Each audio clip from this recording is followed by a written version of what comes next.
ഇതൊരു ആർട്ട് ഫോമായിട്ട് കാണാം. അതല്ലാണ്ട് എന്താണ് പറയുക, അതിൻ്റെ ലോജിക്കിനെ പറ്റിയോ അതൊന്നും ഡോക്യുമെൻ്ററീസ് ഒന്നുമല്ലല്ലോ നമ്മൾ ചെയ്യണത്.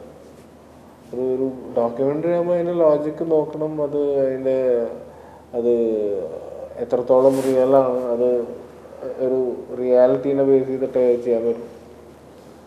നമ്മളതല്ല, സിനിമ എന്ന് പറയുന്നത് ബിയോണ്ട് എൻ്റെ നോർത്ത് 24 കാലത്തിൽ പല ലോജിക്കില്ലാത്ത ചില കാര്യങ്ങൾ ചെയ്തു എന്നൊക്കെ പറഞ്ഞിട്ടുണ്ട്. പക്ഷെ അതാണ് ഒരു പ്യൂർലി ഒരു ആർട്ട് ഫോമാണ്. അപ്പോൾ ചില സമയത്ത് ചില കാര്യങ്ങൾ ഭംഗിയാക്കാൻ വേണ്ടിയിട്ട് ഈ ലോജിക് എന്നുള്ള സംഗതികളൊന്നും നമുക്ക് യൂസ് ചെയ്യാൻ പറ്റുമെന്നില്ല. അപ്പം അതാണ് ഈ ലോജിക്ക് ഇല്ലാണ്ട് കാണുക എന്ന് പറയുന്നത്. ആദ്യം നോർത്ത് ചെയ്തപ്പോഴാണ് ശരിക്കും മനസ്സിലായത് ഈ സപ്തമശ്രീ തസ്കര ഒരിക്കലും എനിക്ക് ആദ്യം ചെയ്യാൻ പറ്റുമായിരുന്നില്ല. കാരണം ഈ ഇത്രയും വലിയൊരു ഒരു കാസ്റ്റിനെയൊക്കെ കൊണ്ടൊക്കെ ഇങ്ങനത്തെ ഒരു സിനിമ ചെയ്യിപ്പിക്കുക എന്ന് പറഞ്ഞാൽ കുറച്ച് ബുദ്ധിമുട്ടായിട്ടുള്ള ഒരു ടാസ്ക് ആയിരുന്നു. അപ്പം എന്തുകൊണ്ടും ഈ സപ്തമശ്രീ രണ്ടാമത് ചെയ്യുന്നതായിരുന്നു നല്ലത്.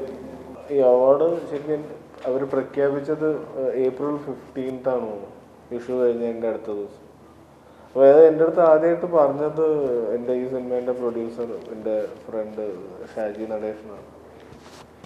അപ്പം ആദ്യം ഞാൻ വിചാരിച്ച ഷാജി എന്നെ കളിയാക്കുകയാണെന്ന് വിചാരിച്ചു. കാരണം നോമിനേറ്റ് ചെയ്തിട്ടുണ്ടെന്ന് കൂടി എനിക്കറിയില്ലായിരുന്നു എൻ്റെ ഈ സിനിമ. അപ്പോൾ അത് വൈകുന്നേരമാണ് അവരത് പ്രഖ്യാപിച്ചത് ടെലിവിഷനിൽ. അങ്ങനെയാണ് കണ്ടത്. അപ്പം അത് നല്ല സർപ്രൈസായിരുന്നു.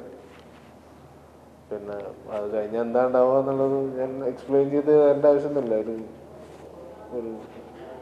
എല്ലാവരും എല്ലാവർക്കും വളരെ സന്തോഷമായി. 40 വയസ്സ് വരെ സാധാരണക്കാരനാണെങ്കിൽ ഇപ്പോഴും സാധാരണക്കാരൻ തന്നെ ആയിട്ടാണ്. ഇപ്പം ഞാൻ പുറത്തിറങ്ങി വന്നു കഴിഞ്ഞാൽ എന്നെ ആൾക്കാർ റെക്കഗ്നൈസ് ചെയ്തോളണമെന്ന് വരില്ല. കാരണം അങ്ങനെ ഒരു ലൈം ലൈറ്റ് ഒന്നും മോഹിച്ചിട്ടൊന്നുമല്ല അവിടെ നിൽക്കണം. അപ്പോൾ ഇതേമാതിരി തന്നെ അതായത് ഒരു സാധാരണക്കാരനായിട്ട് തന്നെ ഇനിയും പോകണമെന്നാണ് ഉദ്ദേശം. ആക്ടർ എന്നുള്ള ഒരു നിലയില്ല. കാരണം ഒരു നടനൊന്നുമല്ല ഞാൻ. ഇപ്പം ആദ്യത്തെ സിനിമ എൻ്റെ ഫ്രണ്ട് സമീർ തായറിൻ്റെ ചാപ്പാകുരിശിൽ 2 സീനിലുണ്ടായിരുന്നു.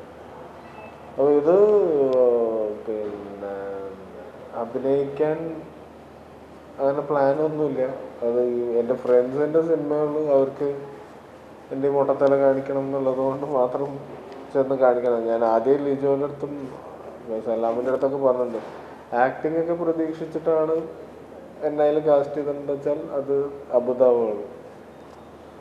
അപ്പോൾ അവർക്ക് ധൈര്യം ഉണ്ടെന്നാണ് പറയണത്. അപ്പോൾ ബാക്കി അവർ എന്താ ചെയ്യണമെന്ന് നമുക്ക് നോക്കാം. അങ്ങനെ ഒരു ഫെയിമിനെ പറ്റിയിട്ട് ഞാൻ ഒരിക്കലും ഒന്നാലും സത്യത്തിൽ പിന്നെ ഇപ്പം ഇവിടെ ഇരിക്കണതന്നെ ഞാൻ ഭയങ്കര അൺകംഫർട്ടബിളാണ്. ഈ മുഖത്ത് വെളിച്ചൊന്നും അടിച്ചിട്ടുള്ള ശീലമൊന്നും എനിക്ക് അങ്ങനെ ഇല്ല. അപ്പോൾ ഫെയിം ഇപ്പോൾ ഞാൻ എൻ്റെ ഡയറക്ഷൻ അതിലുള്ള ഫെയിം തന്നെ ധാരാളമാണ് സത്യം പറഞ്ഞാൽ. അല്ലാണ്ട് ആൾക്കാരെന്നെ റെക്കഗ്നൈസ് ചെയ്യണം അങ്ങനത്തെ ഇതൊന്നും മനസ്സിലൊരിക്കലും ഉദ്ദേശിച്ചിട്ടില്ല. ഒരു 2 മാസം ഒന്നും ചെയ്യില്ല, വീട്ടിൽ റെസ്റ്റ്. ഈ കഴിഞ്ഞ 3-4 മാസത്തെ ഉറക്കമൊക്കെ ബാക്കിയുണ്ട്, അന്നൊക്കെ ഉറങ്ങി തീർക്കണം. പിന്നെ ലിജോൻ്റെ കൂടെ കുറച്ച് ദിവസം അയാളുടെ ഡബിൾ വെയറിൽ സെറ്റിൽ പോകണം. സലാം ബുക്കാരി സിനിമ ചെയ്യുന്നുണ്ട്. സലാം എൻ്റെ സിനിമേൻ്റെ കൂടെ കുറച്ച് ദിവസം പോയി നിൽക്കണം. അത് ഡെഫിനറ്റ്ലി ഒരു കൂട്ടായ്മയാണ്. ഒരു സംവിധായകൻ മാത്രം വിചാരിച്ചു കഴിഞ്ഞാൽ ഒരു സിനിമ ഒരിക്കലും നടക്കില്ല. ഒരു ഡയറക്ടർ എന്താണെന്ന് വെച്ചാൽ ഈ ഡയറക്ട്സ് ഒരു മാനേജറാണ്, ഒരു ക്രിയേറ്റീവ് മാനേജറാണ്.